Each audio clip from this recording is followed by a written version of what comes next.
بسم اللہ الرحمن الرحیم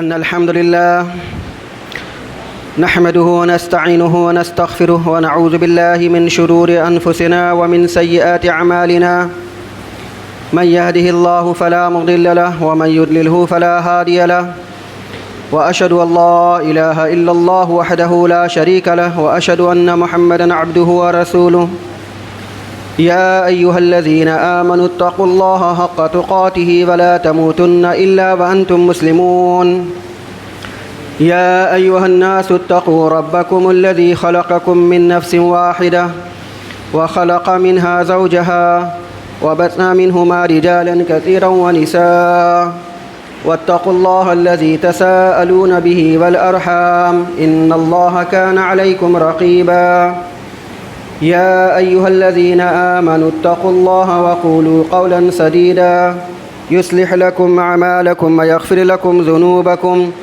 ومن يطع الله ورسوله فقد فاز فوزا عظيما أما بعد فإن خير الحديث كتاب الله وخير الهدي هدي محمد صلى الله عليه وسلم وشر الأمور محدثاتها وكل محدثة بدعة وكل بدعة ضلالة وكل ضلالة في النار أعوذ بالله السميع العليم من الشيطان الرجيم من همزه ونفخه ونفثه بسم الله الرحمن الرحيم يا أيها الذين آمنوا إن جاءكم فاسق بنبأ فتبينوا أن تصيبوا قوما بجهالة فتصبحوا على ما فعلتم نادمين رب اشرح لي صدري ويسر لي أمري واحلل عقدة من لساني يفقهوا قولي سبحانك لا علم لنا إلا ما علمتنا إنك أنت العليم الحكيم وتب علينا إنك أنت التواب الرحيم تمام قسم کی تعریف کبریائی حمد و ثنا اس اللہ وحدہ لا شریک کے لیے لائق و زیبا ہے جس نے اس ساری کائنات کی تخلیق فرمائی، ہماری ضرورتوں کے واسطے ہر ایک چیز کو مہیا فرمایا، ہماری رشد و ہدایت کے لیے انبیاء اور رسولوں کا سلسلہ جاری فرمایا اور ہمیں مسلمان بنایا۔ درود و سلام نازل ہو تمام انبیاء کرام علیہم الصلاۃ والتسلیم پر، خصوصاً امام کائنات، امام الانبیاء، افضل البشر، خاتم النبیین، شفیع المذنبین، رحمۃ للعالمین محمد صلی اللہ علیہ وسلم پر۔ اللہم صلی علی محمد وعلی آل محمد کما صلیت علی ابراہیم وعلی آل ابراہیم انک حمید مجید۔ اللہم بارک علی محمد وعلی آل محمد کما بارکت علی ابراہیم وعلی آل ابراہیم انک حمید مجید۔ معزز حاضرین جمعہ، عزیز بچوں، خطبہ مسنونہ کے بعد سورہ حجرات سورہ نمبر 49 آیت نمبر 6 کی تلاوت آپ کے سامنے کی گئی ہے۔ گزشتہ کئی ہفتوں سے اسی آیت کریمہ کی تلاوت کی جاتی رہی ہے اور اسی آیت کریمہ کی روشنی میں مسلمانوں میں جو بدعات اور خرافات ہو رہے ہیں اس کا تذکرہ کیا گیا اور اس کا سد باب کرنے کی کوشش کی گئی۔ انشاءاللہ آج بھی اسی آیت کریمہ کی روشنی میں آج مسلمانوں میں جو کچھ بھی بدعات اور خرافات پایا جا رہا ہے اس کے سلسلے میں روشنی ڈالی جائے گی۔ اللہ تعالیٰ سے دعا ہے اللہ تعالیٰ ہمیں حق کہنے، حق سننے، حق سمجھنے اور حق باتوں پر عمل کرنے کی توفیق عنایت فرمائے، آمین۔ آیت کریمہ کا ترجمہ کچھ اس طرح ہے۔ اللہ سبحانہ و تعالیٰ نے سورہ حجرات سورہ نمبر 49 آیت نمبر 6 میں ارشاد فرمایا، یا ایھا الذین آمنوا، اے ایمان والو، ان جاءکم فاسق بنبأ، اگر کوئی گناہ گار، کوئی فاسق تمہارے پاس کوئی خبر لے کر کے آئے، فتبینوا، تو اس کی چھان بین کر لو، ان تصیبوا قوما بجہالۃ فتصبحوا علی ما فعلتم نادمین، ایسا نہ ہو کہ نادانی کی وجہ سے تم اس کام کو کر بیٹھو پھر بعد میں تمہیں شرمندگی اختیار کرنی پڑے۔ آیت کریمہ کا مطلب بالکل صاف ہے. کوئی بھی بات اگر آپ تک پہنچ رہی ہے بغیر کسی دلیل کے، بغیر کسی ثبوت کے، تو ایک مسلمان کی ذمہ داری یہ ہے کہ مسلمان اس کی چھان بین کر لے. حقیقت تو یہ ہے کہ آج اسلام کو سب سے زیادہ اپنوں سے نقصان پہنچا ہے. غیروں سے تو ہم نمٹ لیں گے، بلکہ ہر دور میں نمٹتے ہوئے آئے ہیں، لیکن جو اپنے ہیں، جو لا الہ الا اللہ کا اقرار کرتے ہیں، لیکن وہ ان لوگوں نے سب سے زیادہ اسلام کو نقصان پہنچایا ہے. اگر آپ اسلامی تاریخ کا مطالعہ کریں گے تو آپ کو پتہ چلے گا کہ اسلام کو سب سے زیادہ نقصان ہمارے اپنوں نے پہنچایا ہے. ہمیں دکھ اس بات کا ہے کہ ہم اللہ کے نبی صلی اللہ علیہ وسلم کے اس دین کو دوسروں تک نہیں پہنچا پا رہے ہیں. اس کی وجہ یہ ہے کہ ہمیں ان لوگوں سے نمٹنے کی فرصت ہی نہیں مل رہی ہے، اور مسلمانوں کے درمیان میں بدعات اور خرافات کا دائرہ وسیع ہوتا چلا جا رہا ہے. الحمدللہ یہ اللہ کا شکر ہے کہ اللہ سبحانہ و تعالیٰ نے ہمیں اس بات کی توفیق دی کہ ہم نے اسلام قبول کیا، اسلام کی حقانیت اور اس کی سچائی کو، اس کی سچائی کے معترف ہوئے، اعتراف کیا، اور جہاں تک ممکن ہو ہم نے اس کے احکام پر عمل کرنے کی کوشش کی. مسلمانوں کو چاہیے کہ مسلمان صحیح اسلام کی رہنمائی حاصل کرے. یہ ایک بہت تلخ حقیقت ہے کہ ہم جو لوگ دوسرے کہتے چلے آ رہے ہیں بس اس پر عمل کر رہے ہیں، اس کی کوئی تفتیش نہیں ہو پا رہی ہے. آیا یہ بھی کہہ سکتے ہیں کہ باپ دادا جو کرتے چلے آ رہے ہیں بس اسی کو ہم کر رہے ہیں؟ جمعہ کا خطبہ ہمارے لیے بہت ہی اہمیت رکھتا ہے. ہم جمعہ کے خطبے میں وقت سے پہلے حاضر ہوتے ہیں، منبر پہ امام صاحب سے قرآن اور صحیح حدیث کی روشنی میں کچھ باتوں کو سنتے ہیں، اور جو ہماری اصلاح کی باتیں ہوتی ہیں اصلاح کرنے کی کوشش کرتے ہیں. آپ دیکھیں گے کہ جب رسول اکرم صلی اللہ علیہ وسلم نے اپنے نبی ہونے کا اعلان کیا تو اس وقت صرف 5 ایسے لوگ تھے جنہوں نے آپ صلی اللہ علیہ وسلم کی دعوت پر لبیک کہا. سب سے پہلے آپ کی وفادار بیوی حضرت خدیجہ رضی اللہ تعالی عنہا، جو 15 برس سے آپ کے ساتھ تھیں، انہوں نے آپ صلی اللہ علیہ وسلم پر سب سے پہلے ایمان لایا.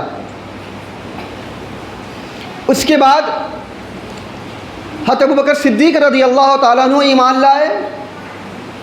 اس کے بعد علی رضی اللہ تعالیٰ عنہ ایمان لائے. ایمن رضی اللہ تعالیٰ عنہ، جنہوں نے آپ صلی اللہ علیہ وسلم کو بچپن میں گودو کھلایا تھا، وہ ایمان لے آئیں. اور اس کے بعد آپ صلی اللہ علیہ وسلم کے غلام، جو کہ حضرت خدیجہ رضی اللہ تعالیٰ عنہ کے غلام تھے، اور نکاح کے بعد خدیجہ رضی اللہ تعالیٰ عنہ نے آپ صلی اللہ علیہ وسلم کی خدمت میں دے دیا تھا، انہوں نے اسلام کو قبول کیا. یہ 5 آدمی تھے جنہوں نے سب سے پہلے اللہ کے رسول صلی اللہ علیہ وسلم کی دعوت پر لبیک کہا اور اسلام کو قبول کیا. یہ لوگ آپ صلی اللہ علیہ وسلم سے سب سے زیادہ قریب تھے۔ انسان کی اچھی اور بری عادتوں کو جتنا سنگ ساتھ رہنے والے جانتے ہیں، بھلا اتنے کہاں جان سکتے ہیں؟ یہ لوگ نہ تو ضدی تھے اور نہ ہٹ دھرم تھے۔ انہوں نے جب یہ سنا کہ اللہ کے رسول صلی اللہ علیہ وسلم نے اپنے نبی ہونے کا اعلان کیا ہے تو فوراً آپ پر ایمان لے آئے۔ یہ آپ صلی اللہ علیہ وسلم کی رفاقت اور آپ صلی اللہ علیہ وسلم کی محبت کا اثر تھا۔ آپ اپنے نبی سے جتنی زیادہ محبت کریں گے اتنا زیادہ آپ کے ایمان میں تازگی بڑھتی چلی جائے گی، آپ کی ایمان میں چاشنی بڑھتی چلی جائے گی، آپ کو حلاوت ملے گا، آپ کو مزہ ملے گا، آپ کا ایمان اور زیادہ ٹھوس اور مضبوط ہوتا چلا جائے گا جتنی زیادہ آپ نبی کریم صلی اللہ علیہ وسلم سے محبت کریں گے۔ ان 5 اشخاص کے بعد حضرت ابوبکر صدیق رضی اللہ تعالیٰ عنہ کی کوشش اور تبلیغ سے بہت سارے صحابہ کرام رضی اللہ تعالیٰ عنہم اجمعین ایمان لائے۔ صحابہ کرام رضی اللہ تعالیٰ عنہم اجمعین نے تو اپنی پوری زندگی اللہ کے رسول صلی اللہ علیہ وسلم پر نچھاور کر دی۔ قرآن کریم کی ایک آیت میں آتا ہے، اسی سورہ حجرات جو آپ کے سامنے پڑھی گئی، اللہ فرماتا ہے یا ایھا الذین آمنوا لا تقدموا بین یدی اللہ ورسولہ واتقوا اللہ۔ اے ایمان والو، اللہ کا ڈر اختیار کرو، اللہ کا تقوی اختیار کرو، اور اللہ اور اللہ کے رسول سے آگے نہ بڑھو۔ صحابہ کرام رضی اللہ تعالیٰ عنہم اجمعین اس آیت پر مکمل عمل کرنے کی کوشش کرتے تھے۔ چنانچہ ابو داؤد کی روایت میں ہے کہ ایک مرتبہ اللہ کے نبی صلی اللہ علیہ وسلم منبر پر چڑھے، اور چڑھتے چڑھتے آپ صلی اللہ علیہ وسلم نے اپنے سامنے مصلیان سے کہا اجلسوا، بیٹھ جاؤ۔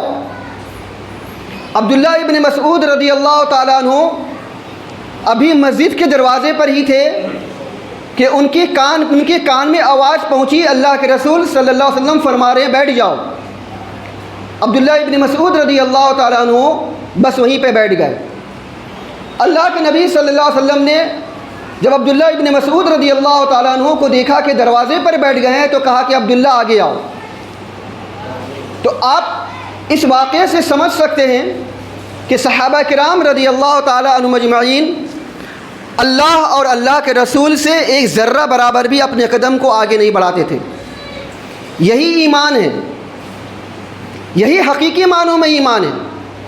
آپ جتنا بھی دعویٰ کر دیں کہ ہم اہل توحید ہیں، ہم توحید پرست ہیں، ہم مسلمان ہیں، ہم ایمان والے ہیں، لیکن آپ کی اسی ایمان میں، اسی اسلام میں عمل نہ پایا جائے تو یوں سمجھ لیجئے کہ دور کا ڈھول سہانا لگتا ہے، ایسا ہی معاملہ ہے،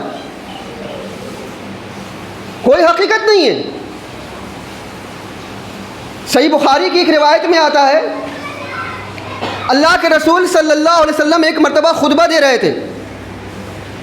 ایک صحابی نے عرض کیا اللہ کے رسول صلی اللہ علیہ وسلم بتلائیے قیامت کب قائم ہوگی؟ آپ صلی اللہ علیہ وسلم نے اس سے پوچھا کہ تو نے قیامت کے لیے تیاری کیا کر کے رکھی ہے؟ اس نے کہا کہ زیادہ کچھ نہیں ہے، بس میں اللہ اور اس کے رسول سے محبت کرتا ہوں۔ اللہ کے رسول صلی اللہ علیہ وسلم ارشاد فرماتے ہیں کہ تو دنیا کی زندگی میں جس سے سب سے زیادہ محبت کرتا ہوگا کل قیامت کے دن تو اسی کے ساتھ میں ہوگا۔ محبت ہم کس سے کرتے ہیں دنیا کی زندگی میں؟ مال و متاع سے محبت کرتے ہیں، اپنی اولاد سے محبت کرتے ہیں، اپنی بیویوں سے محبت کرتے ہیں، اپنی جائیداد اپنی پراپرٹی سے محبت کرتے ہیں، اور کس چیز سے محبت کرتے ہیں؟ جو ہم کو پیارا ہے، جس سے ہم روزی روٹی کماتے ہیں، جو ہماری روزی روٹی کا ذریعہ، اس سے ہم محبت کرتے ہیں۔ لیکن جو ہمیں رزق دے رہا ہے، جو ہمیں روزی روٹی دے رہا ہے، جو ہمیں راستہ دکھلا رہا ہے، اس سے کوئی محبت نہیں ہے۔ رزق سے محبت ہے لیکن رزاق سے محبت نہیں ہے۔ اس لیے اس حدیث کی روشنی میں اپنے ایمان کو ٹٹولیے۔ دوسرے بدعات کر رہے ہیں، خرافات کر رہے ہیں، دوسرے لوگ کیا کر رہے ہیں اس کا چھوڑ دیجئے، آپ خود کیا کر رہے ہیں اس کا اپنے آپ کا جائزہ لیجئے کہ آپ اور ہم اللہ اور اللہ کے رسول سے محبت کتنا کرتے ہیں، اور ہم نے اللہ اور اللہ کے رسول صلی اللہ علیہ وسلم کی محبت میں اپنی بیویوں کو کتنا ترک کیا، اپنی اولاد کو کتنا چھوڑ دیا، اپنے مال و متاع کو کتنا اللہ رب العالمین کے راستے میں صدقہ و خیرات کر دیا، اس کا جائزہ لینے کی ضرورت ہے۔ اس دنیا کی زندگی میں ہم جس سے زیادہ محبت کرتے ہیں کل قیامت کے دن ہم اسی کے ساتھ میں ہوں گے۔ اگر ہم مال و متاع سے محبت کرتے ہوں گے تو کل قیامت کے دن مال و متاع کے ساتھ میں ہمارا حشر ہوگا۔ مال و متاع کچھ کام آنے والی نہیں ہے، کچھ کام آنے والا نہیں ہے۔ بیویوں سے ہم محبت کرتے ہیں، ہم بیویوں کے ساتھ میں ہمارا انجام ہوگا، بیویاں ہمارے کچھ کام آنے والی نہیں ہیں۔ گو کہ اس دنیا کی زندگی میں اس دنیاوی چیزوں میں سے جن سے سب سے زیادہ محبت کرتے ہیں وہ کل قیامت کے دن ہمارے کام آنے والی نہیں ہے۔ اگر کوئی کام آنے والا ہے تو رسول اللہ صلی اللہ علیہ وسلم کی محبت۔ اس لیے اپنا جائزہ لیجئے اور دیکھیے کہ ہم رسول اللہ صلی اللہ علیہ وسلم سے کتنا محبت کرتے ہیں۔ صرف دعویٰ کر لینے سے کوئی آدمی جنت میں نہیں پہنچ جائے گا، صرف یہ کہہ لینے سے کہ ہم اہل توحید ہیں، ہم اہل اسلام ہیں، کوئی آدمی اللہ رب العالمین کو راضی اور خوش نہیں کر لیتا جب تک کہ اللہ اور اللہ کے رسول صلی اللہ علیہ وسلم کے بتائے ہوئے حکموں پر عمل نہیں کرتا۔ آج ہماری عملی زندگی کیا ہے؟ ہماری زندگی میں نماز ہے 5 وقتہ، ہم نماز سے محبت نہیں کرتے اور ہمیں ایمان کا دعویٰ، ہم نماز سے محبت نہیں کرتے، 5 وقتہ نماز ہماری زندگی میں نہیں ہے۔ بہت ساری باتیں اس سے پہلے بھی بتائی جا چکی ہیں اور انشاءاللہ آئندہ بھی بتائی جائیں گی۔ آپ کو اللہ رب العالمین نے عقل و دماغ سے نوازا، آپ ذرا دیکھیے، جھانکیے، کوشش کیجئے اور اپنے آپ کو ٹٹولیے کہ ہم نماز سے کتنی محبت کرتے ہیں۔ فجر کی نماز اذان ہو رہی ہے، اقامت ہو رہی ہے اور ہم نیند سے محبت کر رہے ہیں، نیند پہ سوئے ہوئے ہیں۔ بتائیے کون سا ایمان ہمارے پاس میں؟ کون سے ہم نے اللہ اور اللہ کے رسول سے محبت کی؟ نماز ہو رہی ہے، اذان ہو چکی ہے، آپ کو اللہ رب العالمین مؤذن کی آواز میں بلا رہا ہے، حی علی الفلاح، کامیابی کی طرف آؤ۔ آپ کو اللہ رب العالمین مؤذن کی آواز میں بلا رہا ہے، اللہ اکبر، اللہ سب سے بڑا ہے۔ آپ اپنے کام کاج میں مصروف ہیں، گویا کہ آپ یہ کہہ رہے ہیں کہ اللہ سب سے بڑا نہیں ہے، نعوذ باللہ من ذالک، ہمارے لیے ہمارا سب سے بڑا کام ہے۔ اللہ بڑا نہیں ہے، ہمارے لیے سب سے بڑا اگر کوئی ہے تو ہمارے لیے نیند بڑی ہے، ہمارے لیے اگر بڑا کوئی ہے تو ہمارے مال و متاع ہم سے بڑے، اللہ سے بڑا، نعوذ باللہ من ذالک۔ گویا کہ ہم یہ کہنا چاہتے ہیں۔ تو معاف کیجئے، ایمان کہاں ہے؟ عمل کہاں ہے؟ اس لیے دوسروں کو کوسنے سے پہلے، دوسروں کے بارے میں جھانکنے سے پہلے، دوسرے کے بارے میں رائے اور تبصرہ قائم کرنے سے پہلے خود اپنے ایمان کا جائزہ لیجئے۔ اللہ سبحانہ و تعالیٰ نے سورہ مائدہ میں ارشاد فرمایا، یا ایھا الذین آمنوا علیکم انفسکم، ایمان والو اپنی فکر کرو، لا یضرکم من ضل اذا اہتدیتم، اگر تم ہدایت پر ہوگے تو دوسرے لوگ جو گمراہ ہیں ان کی گمراہی تمہیں کچھ نقصان نہیں پہنچا سکتی۔ اس کا مطلب یہ نہیں ہے کہ آپ صرف اپنی فکر کیجئے، اپنے بال بچوں کی فکر مت کیجئے، اپنے رشتہ داروں کی فکر مت کیجئے، دوسرے لوگ جائیں جہنم کے اندر میں جائیں، ہمارے دوست احباب جہنم میں جائیں تو جائیں، ہمارے رشتہ دار جہنم میں جائیں تو جائیں، ہمارے پاس پڑوس والے، ہمارے محلہ والے، ہمارے رشتہ دار جہنم میں جائیں، ہم سے اس سے کوئی فرق نہیں پڑتا، ہمیں تو اپنی فکر کرنی ہے۔ اس کا مطلب یہ نہیں ہے، اس کا مطلب یہ ہے کہ جس طریقے سے آپ اپنی فکر کر رہے ہیں کہ اللہ ہم کو جہنم کے عذاب سے بچا لے، اسی طریقے سے اپنی بیویوں کے بارے میں فکر کیجئے. جس طریقے سے آپ سوچ رہے ہیں کہ اللہ ہم کو جہنم کی آگ سے بچا لے، اپنی اولاد کے بارے میں فکر کیجئے. جس طریقے سے آپ سوچ رہے ہیں کہ اللہ ہم کو جہنم کی آگ سے بچا لے، اسی طریقے سے آپ اپنے رشتہ داروں کے بارے میں فکر کیجئے. ان کو سمجھائیے، ان کو بتلائیے، ان کو راستہ دکھلائیے. ان کے لیے اللہ رب العالمین سے دعا کیجئے. ان کے لیے اللہ رب العالمین کے آگے دامن پھیلا کر کے گریہ وزاری کیجئے. اے اللہ، جس طرح تو نے مجھ کو ہدایت دی ہے میری اولاد کو بھی ہدایت دے دے. اے اللہ، جس طرح کہ تو نے مجھ کو ہدایت دی ہے میری بیویوں کو بھی ہدایت دے دے. اے اللہ، تو نے جس طریقے سے مجھے ہدایت دی ہے میرے ماں باپ کو بھی ہدایت دے دی ہے. اپنے لیے بھی دعا کیجئے اور اپنے سب کے لیے بھی دعا کیجئے. اگر دعا کے بعد اور ہدایت کا راستہ دکھانے کے بعد وہ لوگ صحیح راستے پر نہیں آتے تو اس کے بعد اللہ فرماتا ہے کہ ان کی گمراہی آپ کو کوئی نقصان نہیں پہنچا سکتی، آپ اپنی فکر کیجئے. یہ ہمارا معاملہ ہونا چاہیے رسول اللہ صلی اللہ علیہ وسلم سے محبت کے نتیجے میں. تو قرآن کریم کی آیت آپ کے سامنے پڑ گئی سورہ حجرات کی. اللہ فرماتا ہے کہ جب تمہارے پاس کوئی خبر لے کر کے آئے تو تم اس کی چھان بین کر لو. اب ہمارے یہاں کیا معاملہ پایا جاتا ہے، یہ ربیع الاول کا مہینہ چل رہا ہے. ربیع الاول کا مہینہ ہر ایک مسلمان جانتا ہے. یوں تو ایک مسلمان سے اگر عربی کیلنڈر کے نام پوچھے جائیں، جنوری فروری تو سب کو جانتا ہے، لیکن اسلامی کیلنڈر کے جو مہینے ہیں اس کے نام بتلا دو تو شاید ہی کوئی ہوگا جو اسلامی کیلنڈر کا نام جانتا ہوگا. محرم، صفر، ربیع الاول، ربیع الاخر، جمادی الاولی، جمادی الثانی، شاید ہی کوئی جانتا ہوگا. اگر آپ جانتے ہیں تو الحمدللہ، اب نہیں جانتے ہیں تو اپنے ایمان کا جائزہ لیجئے. ہم مسلمان ہیں، اسلام والے ہیں، اسلام کا دعویٰ کرتے ہیں، لیکن اسلامک مہینے ہم نہیں جانتے.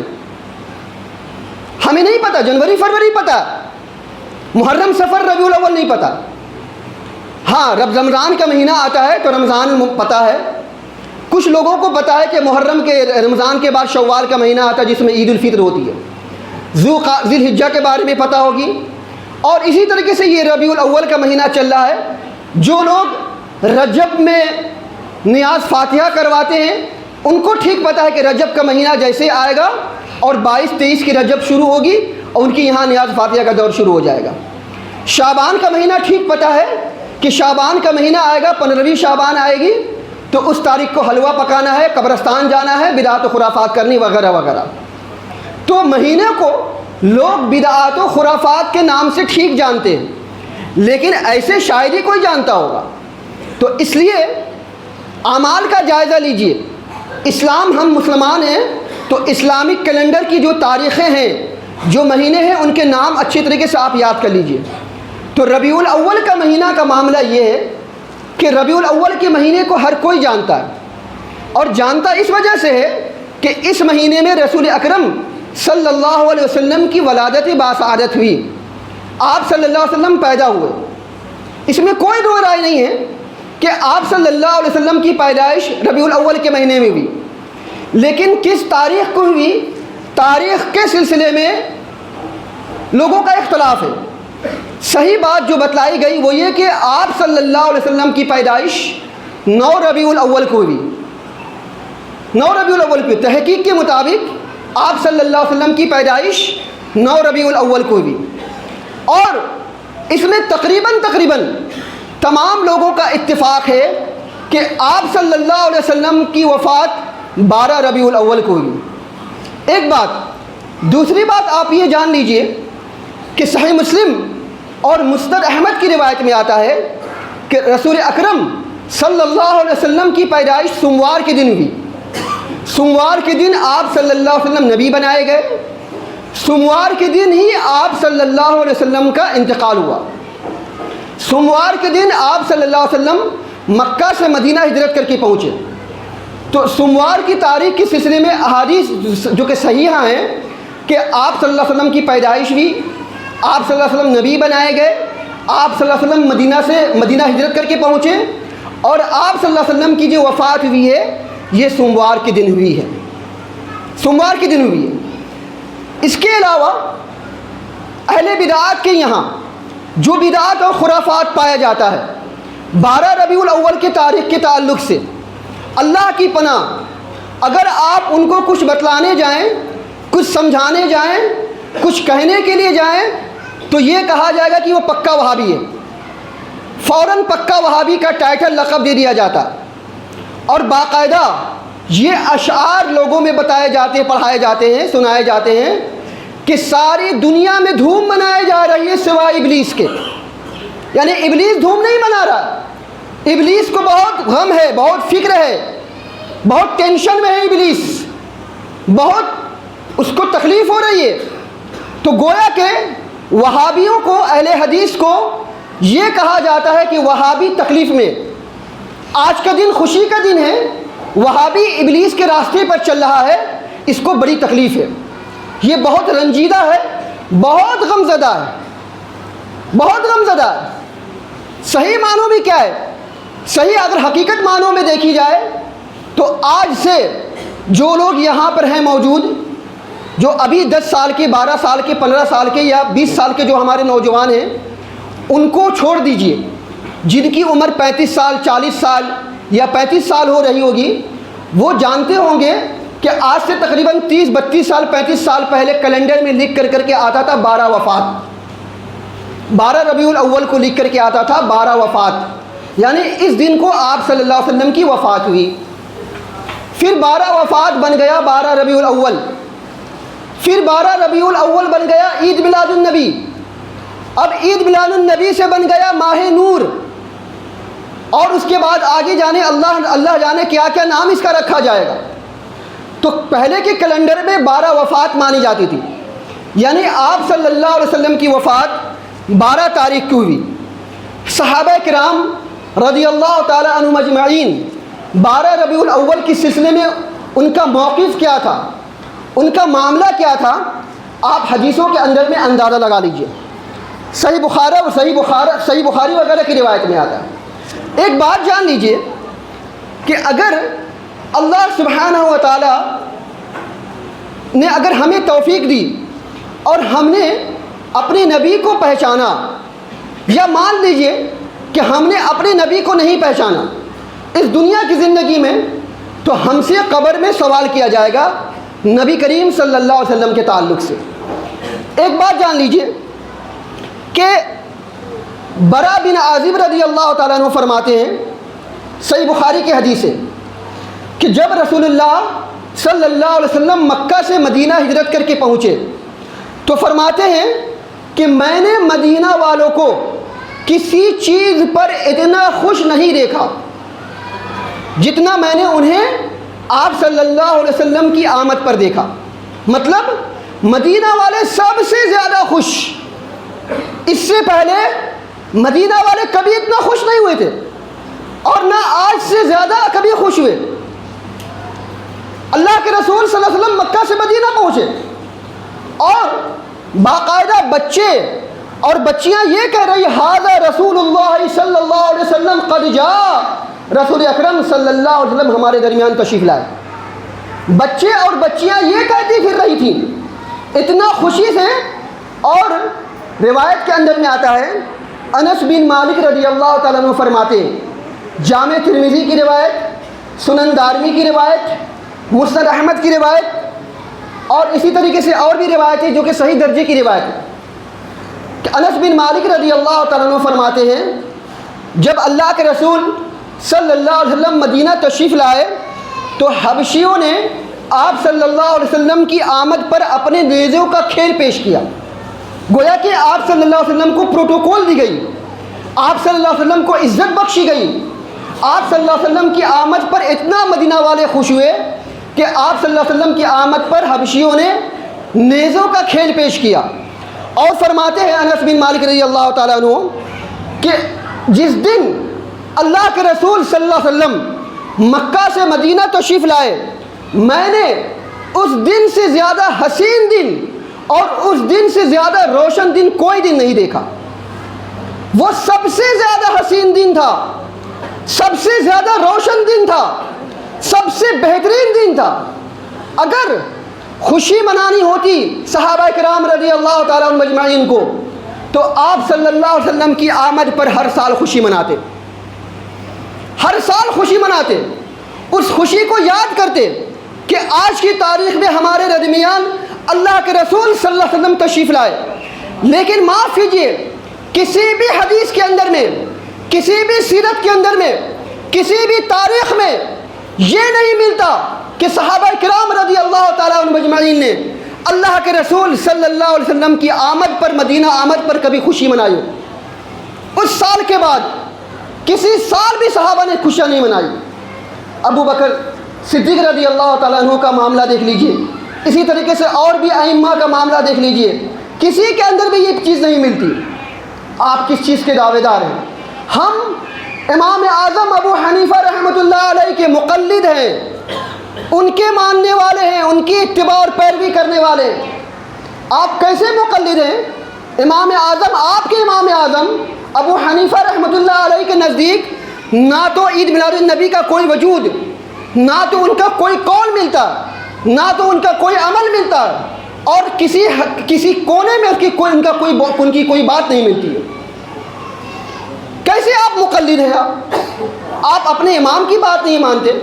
ابھی دیکھ لیجئے 1 مہینہ کے بعد غوث اعظم کے نام کا مرغا کاٹا جائے گا، عبد القادر جیلانی رحمۃ اللہ علیہ کے نام کے یہ لوگ مرغا کھائیں گے۔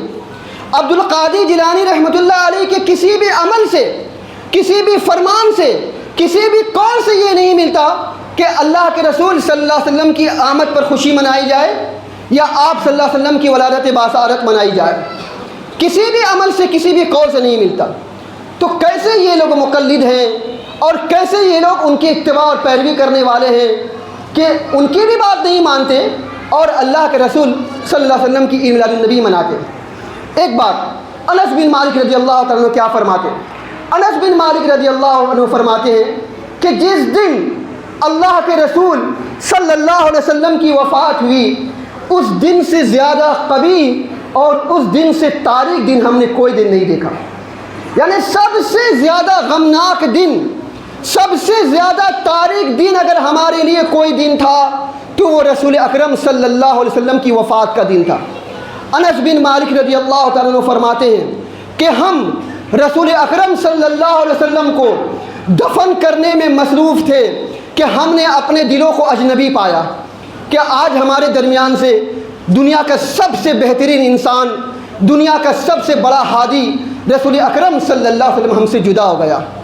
اسی 12 ربیع الاول کو انس بن مالک رضی اللہ تعالیٰ عنہ فرماتے ہیں، فاطمہ رضی اللہ تعالیٰ عنہ، صحیح بخاری کی روایت میں آتا جب انس بن مالک رضی اللہ تعالیٰ عنہ مٹی ڈال کر کے آئے تو فاطمہ رضی اللہ تعالیٰ عنہ نے فرمایا، انس تمہارے دل رسول اکرم صلی اللہ علیہ وسلم کے جسم اطہر پر مٹی ڈالنے کے لیے کیسے آمادہ ہو گئے؟ تم نے کیسے اللہ کے رسول صلی اللہ علیہ وسلم کے جسم اطہر پر مٹی ڈال کر کے آئے؟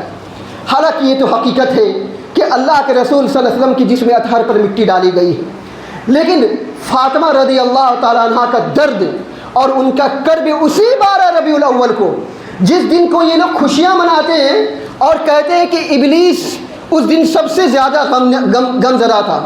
معاف کیجئے، اس دن ابلیس سب سے زیادہ اس نے خوشی منایا تھا جس دن اللہ کے رسول صلی اللہ علیہ وسلم وفات پائے تھے، سب سے زیادہ۔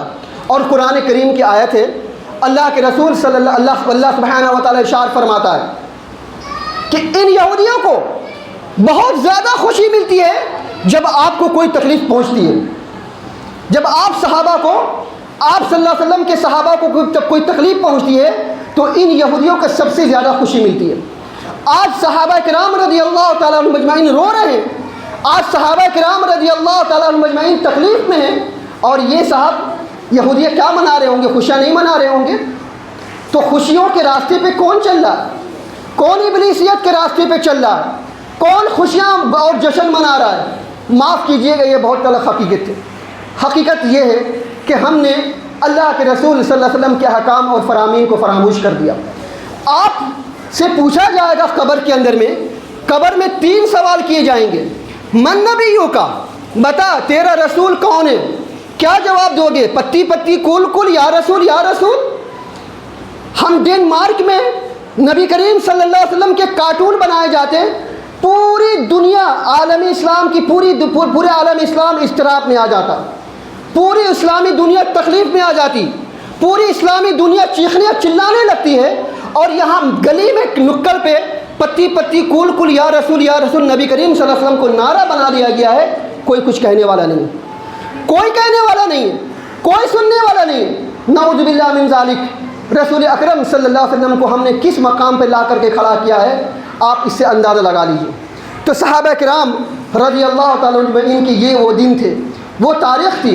ابو بکر صدیق رضی اللہ تعالیٰ عنہ اور عمر بن خطاب رضی اللہ تعالیٰ عنہ جب ایمن رضی اللہ تعالیٰ عنہ کے پاس میں گئے تو انہوں نے کہا کہ چلو، اللہ کے رسول صلی اللہ علیہ وسلم ایمن رضی اللہ تعالیٰ عنہ کے پاس میں جایا کرتے تھے، چلتے ہیں ہم ایمن رضی اللہ تعالیٰ عنہ کے پاس میں۔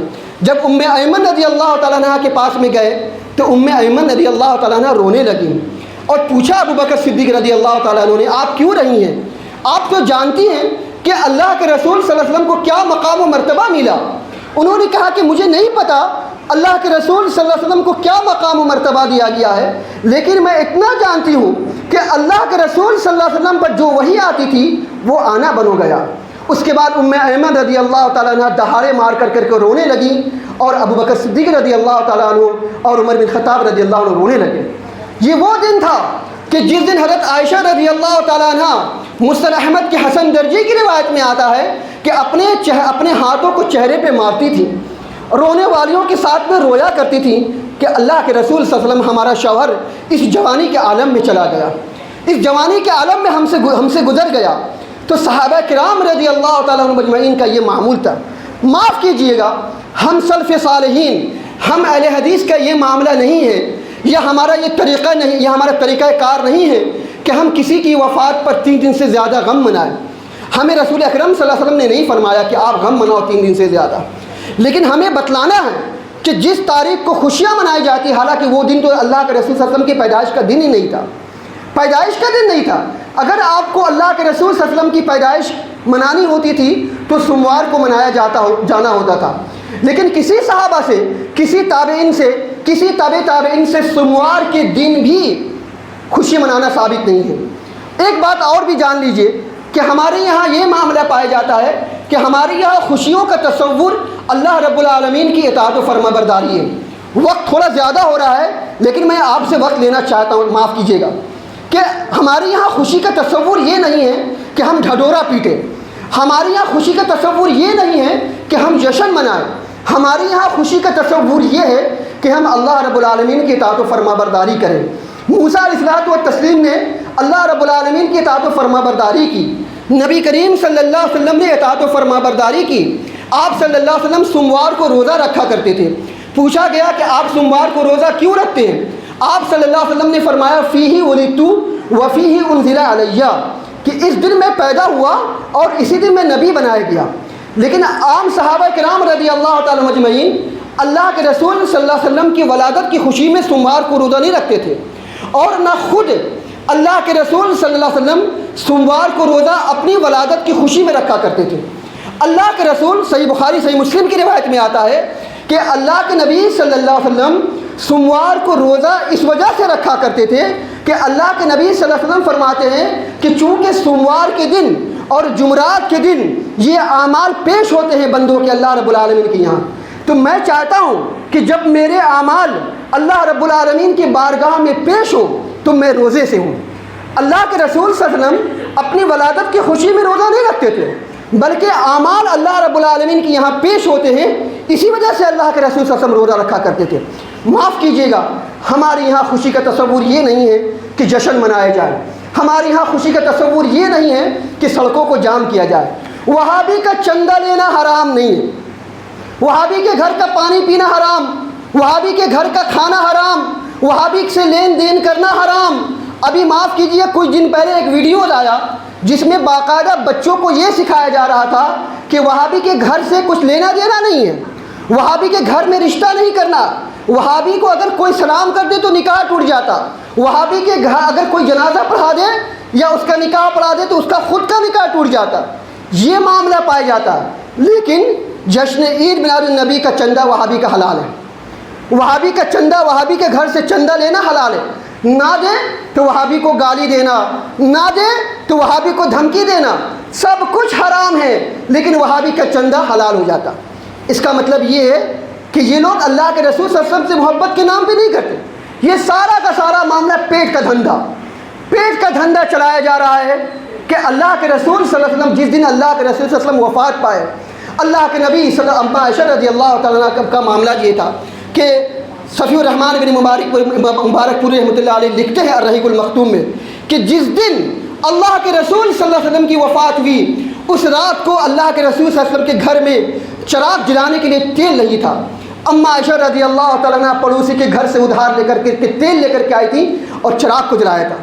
جس دن اللہ کے رسول صلی اللہ علیہ وسلم کے گھر میں چراغ نہیں تھا، تیل نہیں تھا، آج ہمارے یہاں معاملہ یہ ہے کہ ہم گھروں کو رونق کرتے ہیں، گھروں کو سجاتے ہیں، محلے کو لائٹ سے سجا دیتے ہیں، مسجدوں کو لائٹ سے مزین کر دیتے ہیں، کس کی؟ چوری کی لائٹ جلا کر کے، چوری کی لائٹ۔ آپ سب کو پتہ ہے، کوئی ڈھکی چھپی بات نہیں ہے، کوئی کہنے سن، سب کو پتہ ہے چوری کا معاملہ چل رہا ہے، چوری سے اللہ کے رسول صلی اللہ علیہ وسلم کی جشن ولادت بنائی جا رہی۔ کیا یہی محبت ہے؟ یہی محبت ہے؟ اس لیے بہت تلخ حقیقت ہے، ہمیں چاہیے کہ ہم اس چیز کو اچھی طریقے سے جائزہ لیں۔ معاف کیجیے، اور بہت ساری باتیں ہیں، وقت نہیں ہے کہ ہم اس کا احاطہ کر سکیں اور آپ کو باتیں بتا سکیں، لیکن اہل ایمان کے لیے ہمارے لیے جائزہ اور فکر لینے کی ضرورت ہے کہ ہم اپنے گریبان کو جھانکیں کہ آیا واقعی میں ہم رسول اللہ صلی اللہ علیہ وسلم سے محبت کرتے ہیں یا نہیں کرتے ہیں۔ جو لوگ رسول اللہ صلی اللہ علیہ وسلم سے محبت کا دعویٰ کرتے ہیں ان کو چاہیے کہ وہ رسول اللہ صلی اللہ علیہ وسلم کے احکام اور فرامین پر بھی عمل کر کے دکھائیں۔ اللہ تعالیٰ سے دعا ہے اللہ سبحانہ و تعالیٰ ہم سبوں کو ان کے احکام اور فرامین پر عمل کرنے کی توفیق عطا فرمائے۔ الہ العالمین ہم تمام مسلمانوں کو صدق دل سے رسول اکرم صلی اللہ علیہ وسلم کی سچائی کا اعتراف کرنے کی توفیق عطا فرمائے اور ان کے احکام پر عمل کرنے کی توفیق عطا فرمائے۔ الہ العالمین ہم میں جو بیمار ہیں انہیں شفاء کاملہ عاجلہ عطا فرما، جو پریشان ہیں ان کی پریشانیوں کو دور فرما، جو قرض دار ہیں انہیں قرضہ ادا کرنے کے اسباب مہیا فرما، جو لوگ رزق حلال کے لیے جد و جہد کر رہے ہیں الہ العالمین تو ان کی جد و جہد میں کامیابی عطا فرما۔ الہ العالمین جو بچے اور بچیاں امتحانات دے رہے ہیں الہ العالمین تو ان کے امتحانات میں کامیابی عطا فرما۔ الہ العالمین جب تک ہم یہ کتاب اللہ اور سنت رسول اللہ صلی اللہ علیہ وسلم پر عمل کرتے ہوئے جئیں اور جب ہمارا خاتمہ ہو انہی دونوں پر عمل کرتے ہوئے ہمارا خاتمہ ہو۔ اقول قولی ھذا واستغفر اللہ لی ولکم ولسائر المسلمین وآخر دعوانا الحمد للہ رب العالمین۔